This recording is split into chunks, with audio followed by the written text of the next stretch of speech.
Écoutez, concernant cette journée, elle a été intéressante d'un point de vue des regards très pluriels, justement, sur le bien-être. Il fallait à un moment donné définir ce que ces concepts. Ça, c'était important. Deux, on sait bien, et on a parlé, il y a des points de vue qui sont bigarrés. On fait appel, faute de connaissances, à ces croyances, à ces représentations, et ces représentations sont souvent parfois faussées.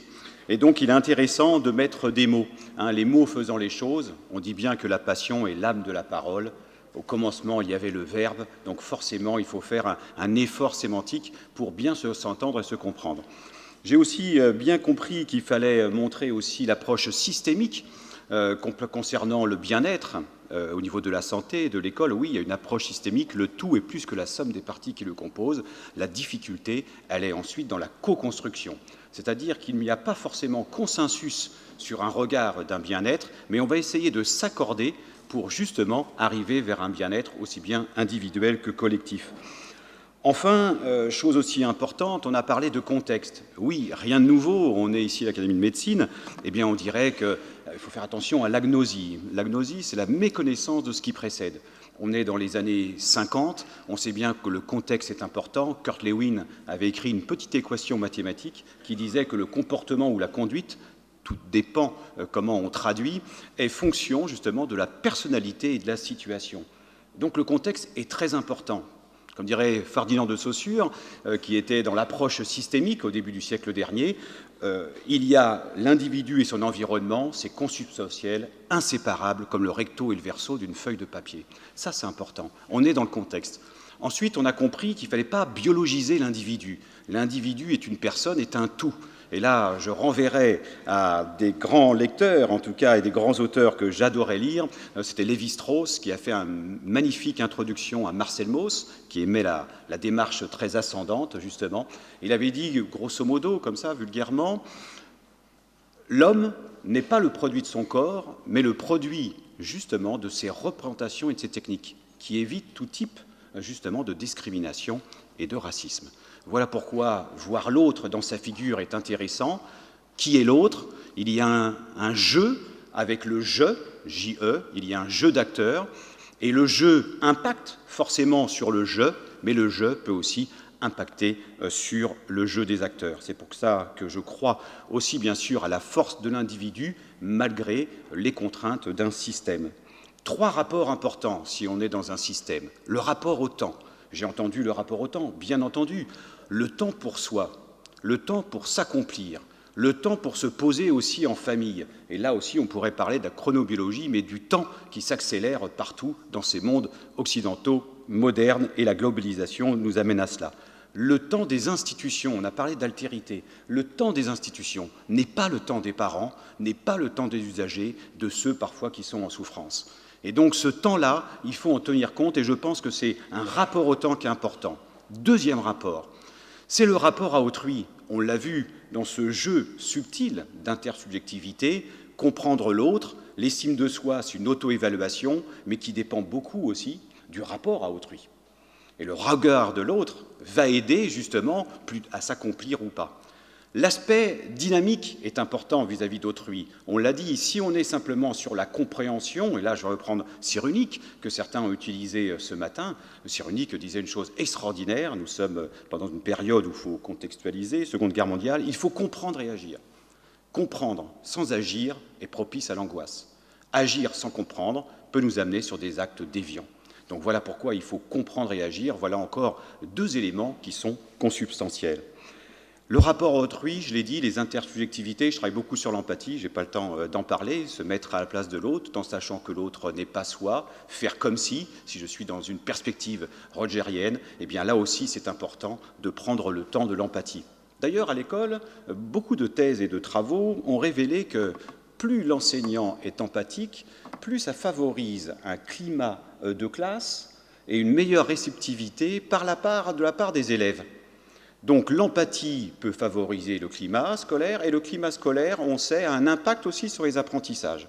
Donc là aussi, travailler sur l'empathie est intéressant, mais attention, je suis également chargé de mission handicap, travailler sur les altérités, sur l'empathie, trouver la bonne distance, c'est facile à en dire en théorie, mais c'est aussi montrer ses émotions tout en n'étant pas dans une confusion émotionnelle, c'est difficile, et on sait que plus on est empathique, plus c'est efficace, mais les enseignants, les professionnels de santé qui sont justement en relation avec ces altérités, eh bien, peuvent être en souffrance. On peut aller vers la fatigue d'être soi, donc il faut faire attention à l'épuisement justement professionnel, et certains sont même dans des processus d'évitement justement. Donc attention aussi à cela. Et enfin, le troisième rapport important, et après je monte mes petites vidéos si vous voulez, ça dure 4 minutes, c'est le rapport à l'espace. On en a parlé, l'espace est intéressant, je travaille beaucoup avec parfois des amis canadiens sur l'environnement, l'impact de l'environnement, même du bâti sur le bien-être. Churchill avait dit « L'homme construit des maisons, à leur tour les maisons façonnent celui qui y habite ». Eh bien là aussi, faire attention justement à tous ces espaces, les espaces de respiration, les espaces d'apprentissage, les espaces aussi qui permettent de vivre ensemble. Et là aussi, il faut être vigilant. Comment les construire ? Et il faut le faire dans une perspective, bien sûr, je parlais de Mauss, perspective ascendante, c'est légitimer la parole de ceux qui en ont besoin. On a parlé des besoins de Maslow. Bien entendu, je pourrais aller beaucoup plus loin sur le welfare, par exemple, sur le well-being, c'est pas pareil. Et là, on rentre dans le choix de la théorie des jeux, de l'économie expérimentale. Comment faire des choix face à l'incertitude ? Axel Roll, qui a écrit un magnifique livre, qui était aussi, bien sûr, prix Nobel. Je travaille beaucoup sur la théorie des jeux qui permet d'impacter sur les conduites des individus. Il disait une chose extraordinaire. Il faut augmenter l'ombre projetée par l'avenir sur le présent. Et ça veut dire qu'à un moment donné, on peut avoir des décisions présentes qui sont absurdes, voire erronées. On parle de santé, comment dire à des jeunes, manger 5 pommes ou des fruits, des légumes, etc., pour être bien plus tard. L'utilité, plus tard, elle est peut-être 20 ou 30 ans. Et donc, le rapport coût-bénéfice n'est pas indispensable. Et le voile de l'avenir, le voile de l'incertitude n'étant pas assez présent, eh bien, je peux avoir des comportements que l'on dit absurdes. Donc voilà pourquoi c'est intéressant de travailler là-dessus. Donc le welfare, qui est plutôt dans un principe d'économie, de psychologue, de psychosociologue, qui nous permet aussi d'essayer de mettre le risque subjectif au plus proche du risque objectif. Ça, c'est important. C'est pour ça que j'apprécie les expériences qui sont montées in vivo, in situ. On s'éprouve par le corps, là on l'a dit ce matin et cet après-midi, la mise en jeu corporelle est très importante pour s'éprouver. Serge Tisseron était aussi intervenu une année dans ces jeux des 3 figures. Il faut justement vivre dans l'action pour mieux s'éprouver et se comprendre. Alors, je n'ai pas le temps de travailler, mais sur certains concepts qui sont importants, au-delà du well-being, du welfare, on est aussi sur le flow, c'est l'expérience optimale que nos Canadiens aiment bien, mobiliser ses compétences quand on est justement dans ces perspectives-là, mais aussi le slow management, qui est très important en ce moment, où on mobilise également l'empathie.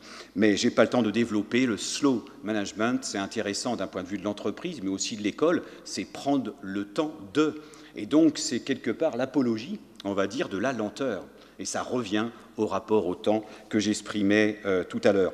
Je n'ai pas le temps d'expliquer aussi, mais le rapport à l'éducabilité qui est importante pour nous. L'éducabilité, c'est accepter qu'il n'y ait pas de contre-don de l'enseignant. Une personne peut échouer, peut s'arrêter. On n'est pas dans ce contre-don forcément. On l'accompagne, la personne, et on n'attend pas en retour, justement, qu'elle vienne vers nous. On n'est pas dans la non-réciprocité, comme dirait très bien Mérieux. Enfin, on a parlé, et je laisserai les autres notes pour la suite, on a parlé de justice. Alors c'est important.